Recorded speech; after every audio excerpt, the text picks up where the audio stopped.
여러분 안녕하세요. 여러분과 이야기할 이야기는 오늘 재무관리가 이제 앞부분까지 바로 재무관리원은 끝났고, 이제 재무관리원에서 내용 이론을 쭉 정리했기 때문에 어떤 시험이든 또 학점이든 모든 문제가 재무관리는 이범주에서 1장부터 우리가 뒤에 배웠던 내용까지, 한마디로 오브시어 금융까지 이야기가 전부 다 어디 되느냐, 바로 내용이다. 이게 기본이 될 겁니다. 그래서 여러분이 어떤 재무관리 시험을 보든 또 자격을 보든 모든 내용이 이 속에 포함되기 때문에 학점이든 재무관리원은 이론 부위는 여기까지다 하는 이야기를 드리고, 지금까지 배웠던 내용을 다른 분야 같으면 우리가 가볍게 쓱쓱쓱쓱 지나가며 내용 정리를 경영학처럼 단원마다 우리가 딱딱 했는데, 재무관리는 단원도 많고 또 총합적으로 돼 있기 때문에 뭐가 되느냐, 하나하나를 여러분들과 함께 고민하며 가볍게 터치를 하며 이야기를 해나가도록 하죠. 자, 여러분이 중요한 이야기는 바로 여기에 첫 번째 이야기가 나오는 이야기가 뭐냐 하는 이야기가 되는데, 바로 재무관리는 1장이 뭐죠? 재무관리 기능이 어떻습니까? 바로 여러분 너무나 많이 들었던 이야기가 되죠. 바로 자금의 조달과 투자의 결정이다. 그리고 어느 정도 유동성을 확보하느냐, 즉 나무빚을 갚을 수 있는 만큼 유동성 확보가 매우 문제가 된다 하는 이야기가 되죠. 그래서 BS의 차변 쪽은 바로 자본의 운용에 대한 이야기다. 그 다음에 우리가 봤을 때 투자 결정이죠. 그리고 대변 쪽의 부채와 자본은 자본의 조달, 즉 캐피탈 코스트를 어떻게 낮추느냐 하는 얘기가 되고, 이 두 가지가 완벽하게 되면 뭐가 되느냐, 바로 유동성, 플렉시블하다 하는 이야기를 우리가 얘기했던 거 기억할 겁니다. 그래서 재무관리의 궁극적 목적은 뭐가 되느냐, 이윤의 극대화다 하는 이야기인데, 이건 고전적이다 그랬죠. 고전적이다. 그 다음 뭐가 되느냐, 그러면 기업 가치의 극대화다, 그런 이야기가 맞는 말이다. 그래서 우리는 밸류는 바로 시그마, t는 1부터 n까지 CT를 갖다가 1 플러스 R의 t로 나눈다 하는 이야기를 여러분에게 전에 지난번 우리가 앞부분 할 때 했던 이야기, 즉 미래의 그 모든 가치를 현재로 돌렸을 때 뭐가 되느냐, 그럼 현재 가치를 어떻게 극대화하죠 하는 문제가 바로 재무관리의 목표라는 얘기를 우리가 했던 거 꼭 기억을 하며 정리를 해주셔야 될 것 같습니다. 그 다음에 경영자 이익이다. 그럼 여기 이 경영자 이익은 너무나 과대망상이다. 경영자 이익의 극대화를 갖다가 추구할 수가 없게끔 되어 있다는 이야기를 제가 얘기했죠. 주식회사는 이사회가 있고 또 CEO들은 임기가 있어서 만약에 이런 빌미를 보이게 되면 반드시 다음에 의대죠, 재임용이 되지 않는다 하는 얘기가 되며, 요즘은 경영자 이익을 위한 제도로서 주가를 올려라. 이거 올려주면 스톡 옵션, 스톡이 바로 주식이죠. 옵션을 제기하겠다. 네가 예를 들어 우리의 주가를 갖다가 미래에 얼마만큼 올려주느냐에 따라 우리도 너에게 주겠다. 이런 얘기가 바로 경영자 이익의 극대화인데, 이건 현실에 의해되는 거랑 맞지 않고 가장 타당한 이야기는 기업 가치의 극대화다 하는 이야기를 여러분이 생각해 주시면 될 것 같습니다. 그래서 1장 이야기를 우리가 쭉 마무리를 하고, 그다음에 2장으로 넘어가면 2장은 화폐 시간 가치다. 화폐의 미래 들어올 돈들을 전부 다 현재 가치로 환산하라. 그런 얘기가 바로 중요한 얘기가 되죠. 그래서 여러분이 잘 알지만 바로 유동성이란 말은 바로 얼마만큼 빨리 현금화가 되느냐, 현금이 얼마나 빨리 현금화가 되느냐라는 걸 유동성이라고 얘기를 하죠. 그래서 사람은 누구나 다 만약에 1년 후에 100만원과 지금의 100만원 어느 쪽을 더 좋아하느냐, 당장 지금의 100만원을 더 좋아하는 걸 유동성 선호라고 하더라. 그래서 화폐는 시간 가치를 가진다 하는 얘기가 되고, 유동성 선호 이론의 근거를 우리가 얘기하고, 그 다음에 현재 가치, 미래 가치, 그 다음에 연금, 그 다음에 영구연금, 그 다음에 성장형 연금 하는 이야기를 여러분이 알아두고, 영구연금은 바로 여러분 잘 알지만 뭐가 됩니까? R분의 C1. 이게 뭐가 되냐? 영구연금이 뭐가 되냐? 그럼 바로 현재 가치다. 그리고 그 다음에 C1에다가 뭐가 됩니까? R-G분의 C1. 이게 또 뭐가 되느냐? 바로 여러분 성장형을 갖다 얘기할 때 C1이다. 이런 얘기를 갖다 우리 했던 것도 한번 좀 2장을 체크하며 여러분이 염두에 두시면 나중에 공부하실 때 도움이 되고 반드시 확인을 해달라는 얘기를 드리고 싶습니다. 자, 3장으로 갔어. 3장은 뭐가 되느냐? 그럼 바로 여러분 중요한 PC의 분리 정의를 기억하고 있느냐? PC의 분리 정의를 기억하고 있느냐? 바로 우리가 중요한 뭐가 됩니까? 소비자가 현재 소비와 그 다음에 투자는 우리가 얼핏 볼 때는 같은 것 같지만 소비와 투자는 엄격히 분리되고 있더라. 이런 얘기를 했죠. 엄격히 분리되고 있다. 그래서 우리가 도표를 그린다면 기업은 생산 가능 곡선에서 시장의 이자율성과 만나는 이 점에서 뭐가 되냐? 투자가 결정이 되고 그 다음에 여기에 뭐가 되냐? 인디퍼런스 커브 이하여 소비 C1과 C2가 결정된다. 그래서 바로 C1과 I와도 다르고 C2와도 다르다. 여기 C1, C2는 다 같은 소비지만도 이 되느냐? 바로 보수적이냐, 공격적이냐. 공격적일 때는 우리가 일반적으로 바로 이런 쪽이고 보수적일 때는 이런 쪽이다 하는 이야기를 갖다 얘기했던 거 PC의 분리 정리를 갖다가 3장에서 한번 좀 체크를 하시면 충분히 무슨 말인가 이해를 할 수가 있을 겁니다. 그래서 이제 여러분이 이 PC의 분리 정리를 한번 좀 다시 한번 체크를 하자 하는 이야기가 중요한 이야기가 되고 4장으로 가면 바로 자본 예산. 바로 여러분들은 뭐가 되느냐 그러면 확실성하의 현금 흐름에서 우리가 일반적으로 현금 흐름을 갖다가 따질 때 바로 중요한 이야기가 나온다. 그리고 투자를 분류한다 그런 얘기를 했죠. 현금 흐름에서 감가상각과 그 다음 금융비용은 우리가 봤을 때 재무관리에서는 인정하지 않는다 이거죠. 재무관리에서는 인정하지 않는다. 그러나 우리가 뭐가 되느냐 회계학에서는 뭐가 되느냐 그러면 회계학에서는 인정을 한다 이런 얘기죠. 왜? 재무관리에서는 감가상각하는 순간 이미 기계를 사올 때 뭐가 되느냐 돈이 나갔는데 또 감가상각한다면 이중적 장부가 되기 때문에 그 다음에 우리가 금융비용도 바로 아까도 말했지만 1 플러스 R분의 뭐가 되느냐 C1, CT, 시그마 T는 1부터 N까지 이게 뭐가 되느냐 현재 가치를 얘기할 때 이거에다가 1 플러스 R이라고 할 때 R이 이미 반영됐다 이거죠. 그래서 금융비용도 뭐에 되느냐 그러면 이미 바로 현재 가치를 논할 때 1 플러스 R분의 CT 이거 얘기할 때 1R 이게 뭐가 되죠? 금융비용을 얘기하기 때문에 굳이 우리는 여기에서 뭐가 되느냐 비용을 갖다가 회계학에서는 인정할지 모르지만 재무관리에서는 인정하지 않는다 하는 이야기를 여러분이 알아두면 되죠. 자, 그 다음에 5장 와서 우리가 고민했던 건 투자안의 경제성 분석이라는 말을 갖다 여러분이 배웠습니다.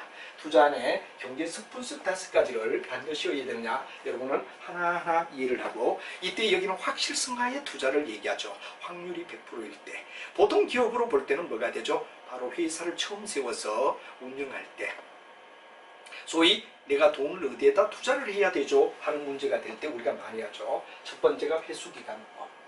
그런데 이걸 보완하는 게 할인 회수기간법이라고 있었습니다. 자, 그러면 5장으로 넘기면 우리가 보도록 하죠. 5장은 바로 투자안의 경제 분석이다 하는 말을 쓰고 있죠.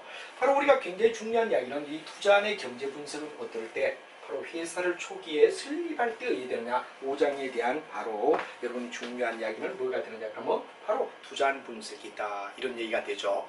회사를 처음 세울 때 그렇기 때문에 우리 여기서는 우리 이런 걸 갖다 확실성하의 의사결정이다 이렇게 얘기하죠. 확실성하의 의사결정이다. 그래서 확실성하의 의사결정은 바로 확률이 100%일 때입니다. 확률이 100%다.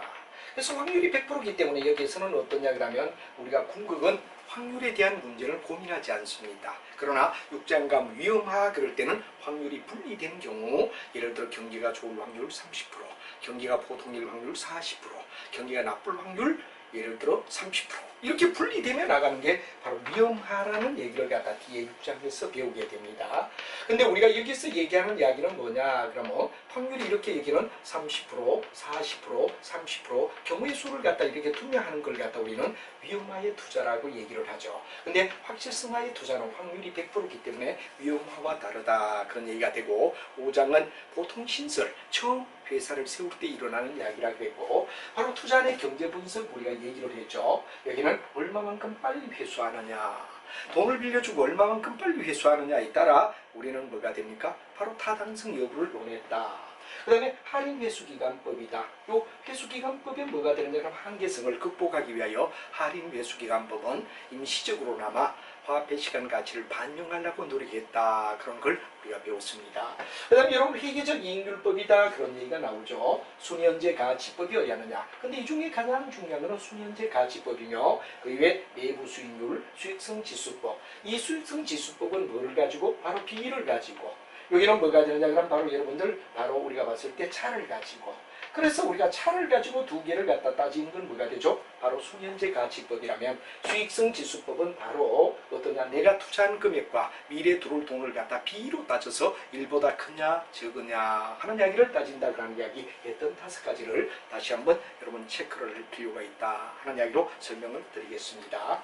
자, 6장에 들어오면서부터 6장에는 이제 수익률이다 그런 얘기가 나옵니다. 바로 여기에 여러분 잘 알지만 분산의 이야기가 나오죠. 수익률이라는 말이 나오는데 수익률이 되며 위험하게 투자다. 그럴 때 위험하게 투자는 위험이란 말은 뭐죠? 바로 위험은 바로 평균치로부터 흐트러진 정도가 어느 정도냐. 예를 들어 내가 평균 300만원 돈을 번다 그럴 때 아주 미세한 303만원, 297만원, 305만원, 295만원 이러면 편차가 얼마 없어요. 이때는 위험하지 않다 이거죠. 그러나 예를 들어 300, 그 다음에 왜 되느냐? 뭐 플러스 1500, 마이너스 1200 엄청난 300 똑같은 이익을 벌지만 뭐가 되느냐 그러면 노폭이 너무 큼직하면 이건 위험하다 하는 이야기가 돼가 위험을 측정하는 거는 바로 여기서 요게 뭐가 되죠? 실제. 요게 뭐가 되죠? 기준, 표준. 실제와 표준의 차이를 갖다 우리는 뭐라고 하죠? 분산이라고 부릅니다. 이 분산이 크면 그만큼 흐트러짐이 많다는 걸 얘기하더라 하는 얘기가 되겠죠. 그래서 여기 이제 수익률이라는 말이 나오고 수익률 계산이라는 말이 나오고 여러 기간의 수익률을 갖다 할 때 의하느냐 하는 이야기를 우리가 지난번에 배웠던 거 체크를 해주시고 그 다음에 기대 수익과 그 다음에 기대 효용이 있어서 우리는 기대 효용이 더 가치가 있다. 똑같은 돈이지만 돈을 내가 벌 때 의되느냐 얼마나 안정성, 위험을 갖다 생각하고 버는 걸 얘기하는데 여기 바로 효용의 극대화가 중요하다 하는 말이 되고 위험을 바라보는 이야기는 위험을 회피하는 게 통상적이다. 위험을 선호하는 경 반대죠. 위험에 무관심한 걸 중립형이라고 부른다. 그러면 여러분들하고 전에 바로 이런 얘기를 했죠. 이렇게 꺾이느냐, 이렇게 꺾이느냐, 이렇게 중립적으로 가느냐 하는 이야기를 갖다 했던 게 바로 효용 함수를 나타내는 이야기였다 하는 이야기를 여러분이 알며 단원마다 이 체크를 6장에서는 이해를 해달라 하는 얘기를 드리고 싶습니다. 자, 7장에 가면 뭐가 되느냐 그럼 바로 여러분 중요한 이야기가 바로 포트폴리오.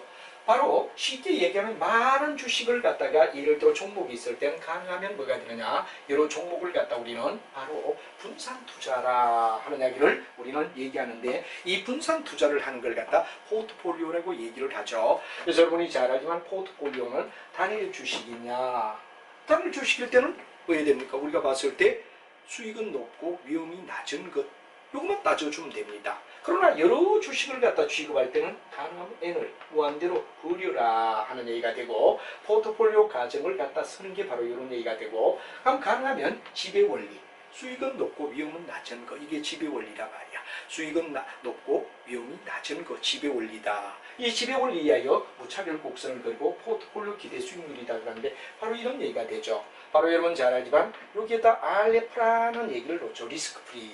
그럼 리스크 프리에 의해야 되는 자본 배분선이 있다면 바로 여기에다 의해야 되느냐 그럼 자본 배분선에 우리가 내리고 바로 무차별 곡선 나오고 그 다음에 여기서 의해야 되느냐 이렇게 만나는 접점을 갖다 우리가 얘기했을 때 바로 여러분들이 뭐가 되느냐 투자점이 나오는데 가능하면 이렇게 우리가 분리된다 하는 이야기를 설명하고 있죠. 근데 이제 재미있는 이야기는 바로 뭐가 되느냐 그러면 바로 우리가 일반적으로 말할 때 위험을 갖다 얘기할 때 위험은 이거 그 다음에 왜 되느냐? 이렇게 나온다. 이래 되죠. 이거 시장명을 얘기한다. 그리고 시장명은 베타 개수라고 얘기하고 여기는 자기가 어떻게 관리하느냐 하는 경영명이라고 얘기를 한다. 이래 되죠. 그럴 때 우리가 중요한 이야기는 뭐가 되느냐? 그럼 N이 무한대로 간다라고 가정만 하는 거는 바로 여러분 잘 아는 CAPM을 얘기한다. 그러니까 시장에서 일어나고 이거보다 적게 이런 점도 있을 거 아니냐 이거보다 더 넘어간 점도 있을 거 아니냐 이게 바로 정권시장선 SCM이라는 얘기를 갖다 바로 여러분들 SCM이라는 얘기를 갖다 우리가 얘기를 했죠. 그래서 우리가 일반적으로 봤을 때 여기에 바로 효율적 투자성을 얘기하고 위험자산을 갖다 RF라고 얘기하고 위험자산이 있나 없느냐에 따라 포트폴리오 분리 정의를 우리가 배웠을 때 바로 CAPM, SCM 그 다음에 이런 얘기를 갖다 우리가 배우는데 이건 정권시장선 그 다음에 뭐가 되느냐 CML 죄송합니다. CML이 뭐가 되느냐 그럼 바로 여러분 자본시장선이 있고 이 속에 CAPM이 이야기가 이루어지는데 여기는 CML SCM 요게 나온다고 했죠. SML 요런 게 나온다고 했죠. CML, SML 요렇게 정리가 되겠네요. 여러분들 기억하며 정권은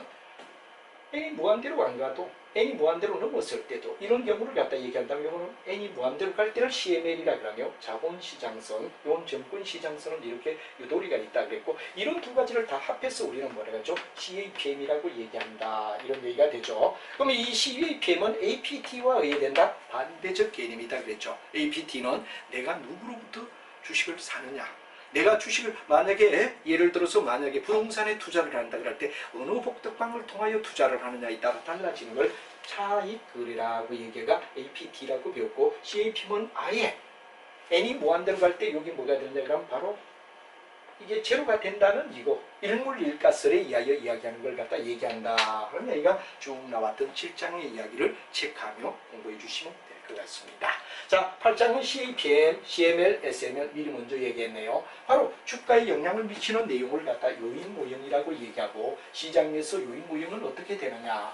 그리고 CAPM은 뭐가 되느냐 그럼 정상적 일물일가에 의하여 하나의 원리밖에 없다면 바로 APT는 여러 가지 똑같은 물건이지만 내가 김밥을 A 슈퍼에서 사느냐 B 슈퍼에서 사느냐에 따라 각각 가격을 달리 산다 그러면 바로 APT 차익거래라고 우리가 불러준다 하는 이야기 체크를 하시면 될 것 같습니다. 자, 그 다음에 이제 여러분이 보면 배당은 어떻게 주는 게 좋냐 해서 배당 평균에 의하여 제로 승장이다, 항상 승자이다, 주가 대수 모형이다 이런 이야기를 갖다 per EPS 이건 너무 잘 나오죠. per EPS 이거 꼭 기억을 하고 체크를 해야 된다는 얘기가 되겠죠. 그다음에 채권의 가치는 할인채다. 그 다음 무이표채다. 이자가 없는 걸 얘기하고 이 표채는 이자를 주는 거고 영구채는 영원히 의해된다 그러면 바로 채권을 빌려서 갚지 않아도 되는 채권을 영구채라고 불러준다 그랬죠. 그다음에 채권의 특성 가운데서 여러분이 알아두면 이 시장의 이자율과 채권의 가격은 어떤가, 만기와 채권 가격은 어떤가, 액면 이자율과 채권 가격은 어떠냐 하는 세 가지에서 반드시 기억을 하며 정비례냐 반비례냐를 알아두시면 되죠. 다음 채권의 수익률에는 현물 이자율이냐 미래를 나타낸 선도 이자율이냐 하는 이야기. 그 다음에 이 이자율은 항상 불편 기대 곡선에 의하여 갈 수 있고 유동성 선호와 시장 분할 이론과 선호 이론이 있다라는 거 본수업할 때 얘기했던 이야기를 꼭 한번 체크를 하며 비교를 해주시기 바랍니다. 다음 채권 수익률의 위험은 위험의 프리미엄이라는 말을 아느냐, 재무 불이익 위험이라고 하는 내용을 아느냐 하는 이야기를 했고, 그 다음에 이자율의 위험의 두레이션은 바로 소극적 투자 전략과 그 다음에 적극적 투자 전략과 이런 투자 전략에 따라 차이를 갖다 나타내는 게 바로 이자율의 위험 두레이션이라는 말을 썼다 하는 이야기도 여러분들 하나하나 체크하며 지금 뭐 제가 다시 설명하고 이러기에는 시간이 걸리니까 지적만 하며 나가도록 하자 하는 이야기가 9장 이야기였다 하는 이야기를 여러분이 알면 될 것 같습니다.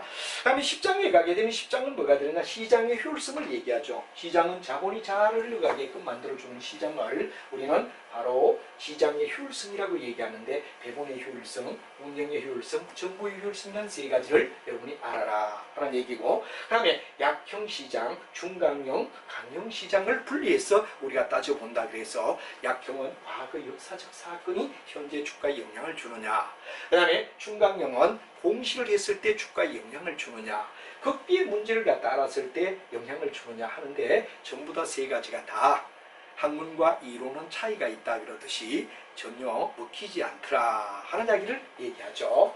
그 다음에 이제 약형 시장의 검정 분석에는 바로 시계열, 타임의 흐름을 얘기하는 시계열, 타임 시리즈라고 하죠. 그 다음에 독립성 검정, 필터 검정법 하는 열의 검정, 이런 이야기가 바로 약형에 쓰여지는 이야기가 되고 내용을 다시 한번 체크해 주시기 바랍니다.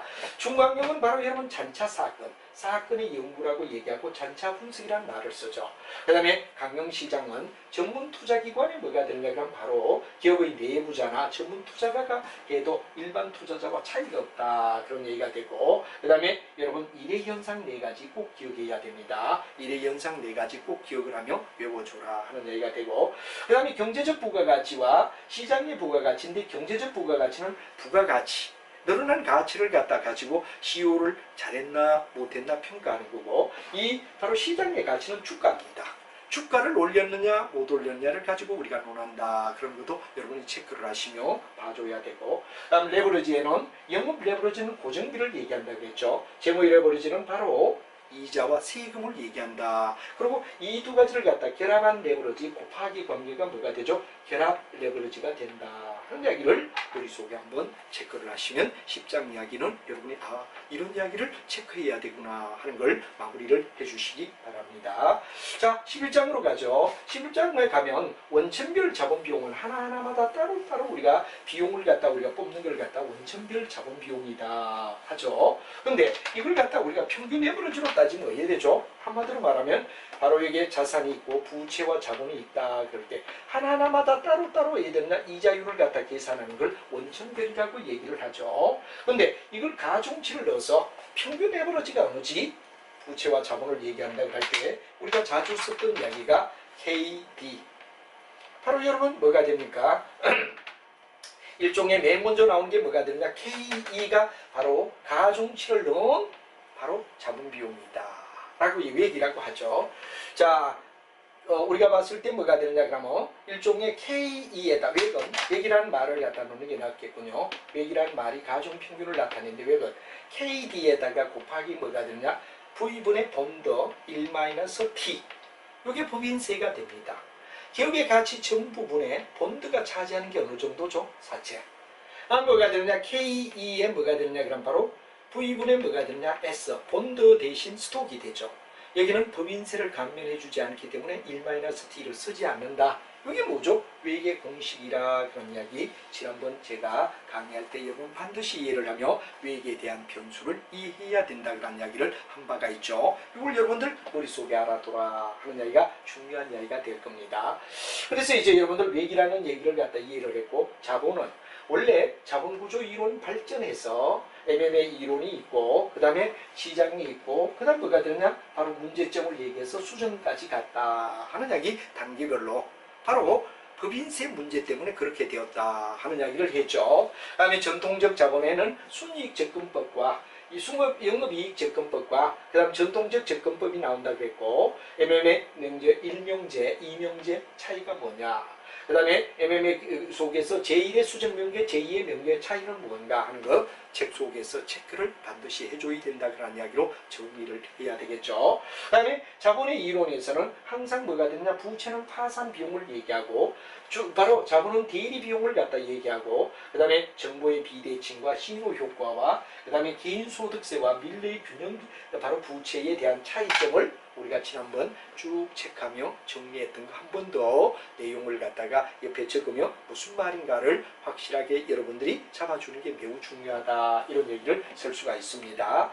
자, 그 다음에 이제 우리가 보면 12장에 가면 비율 분석 너무 중요하죠. 비율 분석은 여러분 잘 알지만 수없이 많이 여러 문제에서 나오는 이야기인데 한번 좀 여러분들 체크를 하시며 비율을 갖다 반드시 시험에 나오는 걸 대비해 줘야 된다 하는 이야기를 제가 한 적이 있을 겁니다. 맨 먼저는 타인의 빚에 견딜 수 있느냐 그런 얘기에서 유동 비율이 되면 분모의 유동 부채를 두고 분자에 뭐를 두느냐에 따라 유동자산을 두면 유동 비율, 당좌자산을 두면 당좌 비율이 되고 여기 200%가 좋다, 여기 100%가 좋다 이런 얘기를 했습니다. 그럼 레버리지 비율이란 말이 나오죠. 레버리지는 바로 타인의 빚에 견딜 수 있느냐 부채 비율을 얘기한다 하고 부채를 위하여 이자 보상 비율을 얘기할 수 있고 그 다음에 활동성은 얼마나 활발하게 장사를 잘하죠. 매출액이 역점을 둬야 할 사항이라 그랬죠. 매출액. 그래서 여러분 재고자산 회전율은 바로 회전을 시킨다는 얘기가 되지. 매출채권 회전율, 매출채권을 몇 바퀴 돌리느냐 이거지. 총자산 회전율, 총자산을 몇 바퀴 돌리느냐에 따라 활동성이란 얘기를 쓸 수 있습니다. 그 다음에 수익성은 순이익을 갖다가 분자에 나타내는데 총자본 순이익률 그러면 바로 순이익을 분자에 놓고 밑에 분모의 총자본을 놓아라.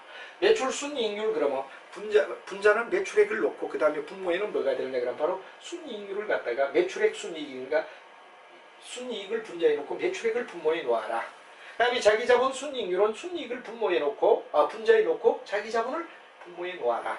그래서 수익성이 나오고 그 다음에 여러분 시장의 가치에서 주가 수익률 그러는 P와 EPS 여러분 잘 알죠. 한 주가 얼마 버느냐에 따라 발행 주식 수에 순이익을 놓으면 한 주가 얼마 버느냐가 나오고 바로 한 주가 버는 돈의 주가의 대비를 갖다 EPS라고 부른다 하는 이야기가 되고 ROI는 두 개의 관계를 얘기하고 ROE는 세 개의 곱의 관계를 얘기한다 했던 거 반드시 책 속에서 체크를 하며 나가달라는 거 체크리스트가 되겠습니다. 자, 그 다음에 여러분 13장 가면 배당정책이 나오죠. 바로 배당정책은 뭐가 되느냐. 그런데 바로 일종의 뭐가 됩니까? 배당을 갖다 우리가 봤을 때 어떻게 하는 게 좋냐 하는 논란이 세 개가 있는데 낙관적이다, 또 비관적이다, 아무 관계 없다, 뭐 이런 얘기가 있는데 배당의 유형이라는 얘기가 나오고 그 다음에 논란의 세 가지를 우리는 생각해야 되고 그 다음에 MM의 배당에서 완전 시장을 가정하고 자가 배당 조정을 한다, 고객 이론이다, 이럴 때 볼 때는 의미가 없다. 배당 무관론이지. 배당 무관론을 얘기했던 게 MM의 배당 무관론이죠. 그 다음에 시장의 불안전한 배당 정책을 통하여 경영의 부에 영향을 주고 기업의 정리에 영향을 준다 하는 말을 했고, 그 다음 배당 정책에 미치는 영향은 단기 순이익에 영향을 주고 기업의 뭐가 되냐 유동성에 영향을 주고 그 다음에 부채 상환에 영향을 주고 기업의 지배권에 영향을 준다 하는 이야기를 우리가 했던 거 체크를 하며 다시 한번 여러분이 살펴봐 주십사 하는 얘기를 드리죠. 그 다음에 이제 기업의 특수배당이 있는데 특수배당은 주식을 배당한다 이거죠. 현금이 아니라 그럼 자사주를 매입해 준다. 또 주식의 분할이다. 주식의 병합이다. 예를 들어 주식의 분할은 1,000원짜리 한 주를 500원짜리 두 주로 만약에 늘린다. 바로 분할이 되죠. 또 그걸로 500원짜리 두 주를 한 주에 병합으로 한다 그러면 바로 이건 병합을 나타내는 이야기다 하는 아이가 13장 이론 속에 나와 있는 여러분 체크리스트에 반드시 봐야 할 내용이다 하는 이야기를 여러분이 알아두시면 될 것 같습니다. 자, 14장 가면 옵션의 문제가 나오죠. 옵션은 어떤가? 자, 여러분이 중요한 이야기, 옵션 이야기는 바로 잘 알지만 살 권리, 팔 권리를 갖다 옵션이라고 불러준다. 그래서 콜 옵션, 그 다음 풋 옵션이란 말이 나온다. 콜은 살 권리, 풋은 팔 권리를 얘기한다. 그래서 일반적 주식을 공매하는 경우와 달리 바로 권리를 사고 판다 하는 얘기를 했습니다. 그 다음에 옵션의 가치는 옵션의 가치의 내용은 바로 내재 가치와 시간 가치란 두 가지를 다는 것과 같다. 똑같은 상태, 이득이 나는 상태, 똑같은 상태, 손해가 나는 상태를 얘기한다. 시간 가치는 0이나 마이너스는 가지지 않는다 하는 얘기했고, 그 다음에 등가격일 때가 가장 시간 가치가 크다 했고, 그 다음에 결정 요소는 기초자산의 현재 가치, 행사 가격, 그 다음 무이용 가격, 만기, 기초자산의 가격의 변동성, 기초자산의 배당, 이걸 갖다 우리가 바로 도표 속에서 우리가 따져줬던 거 반드시 비교하며 콜 옵션과 풋 옵션의 차이점을 비교하며 나가주시기 바랍니다. 그 다음에 풋콜에 대한 페널티 가격이란 말이 나오죠. 바로 옵션 가격의 결정과 그 다음에 이항 옵션 가격 결정, 블랙 숄저. 블랙 숄저는 얼마든지 브라운 윈도이다. 그래서 예측을 정확하게 하기가 힘든다 하는 이야기를 옵션 가격 결정에서 이야기했던 내용 이해를 하시면 될 것 같습니다. 자, 15장 가면 선물이라는 얘기가 나오죠. 선물은 여러분 잘 알지만 뭐가 됩니까? 국내 또는 국제 곡물 시장을 갖다 우리가 얘기할 때 선물이라는 말을 했던 거 기억하고 바로 선물과 옵션의 차이는 어떤 거죠? 하는 이야기. 그 다음에 선물의 계약에서 뭐가 되느냐 그러면 청산이라는 말이 나오고 베이시스는 시간이 지나면 현물과 선물은 같아진다 하는 이야기가 되고 선물 시장은 바로 선물의 유형, 상품 선물, 금융 선물이 있고 그 다음에 선물 거래소는 바로 선물 중개소를 통하여 청산소를 통하여 매일매일 청산한다 하는 말을 했죠. 그 다음에 해지는 위험을 갖다가 예를 들면 바로 분산시키는데 매도 해징, 매입 해징이 있고 투기 거래가 있다 했고 선물이 될 때는 바로 재고 유지비가 문제가 되더라 하는 말이 되고 선물은 현재 물건을 바로 현재 물건 현물, 미래 물건 선물이라고 불러준다 하는 이야기가 되고 그 다음 기대 현물과의 관계에서 기대 가설이라는 얘기가 나오고 항상 언젠가는 가격의 정상 가격에 수렴한다. 높게 평가된 건 낮아지고 낮게 평가된 건 높아져서 정상에 수렴하게 된다는 걸 바로 여러분 잘 아는 바로 기대 현물과의 관계고 바로 정상적 백그레데이션 콘텐고 가설이 그런 그림을 얘기하는 내용이다 하는 거 그림 속에 이해를 해주시기 바랍니다. 그 다음에 이제 여러분들이 16장에 가면 기업의 병합, 인수, 지배권 확보, 뭐 적대적 M&A, 그 다음 기타 방법 요거 체크를 하시며 정리를 해주면 충분히 이해가 되리라 생각합니다. 그 다음에 이제 우리가 17장 마지막 다국적 기업, 그 다음 국제재무관리, 환위험, 국가위험, 환율에 대한 이야기, 그 다음 마지막에 우리 오브쇼 금융까지 여기에 나와 있는 이야기들을 체크를 하며 나가면 여러분들이 충분히 승부를 걸 수 있다 하는 이야기를 드리고, 재무관리는 제가 잡는 키워드를 절대 놓치지 말고 다시 한번 확인해 달라는 얘기를 드리고, 다음에 이제 여러분들과 함께 문제풀이로 이제 설명이 되며, 또 뒤에 바로 재무관리 2에서 여러분 연속해서 진행이 될 수 있게끔 하고, 요까지 필요한 분들은 요까지로 강의를 끝까지 들어주시면 되고, 더 필요한 분들은 뒤쪽으로 계속 연속이 될 겁니다. 자, 그럼 여러분 매우 수고했습니다.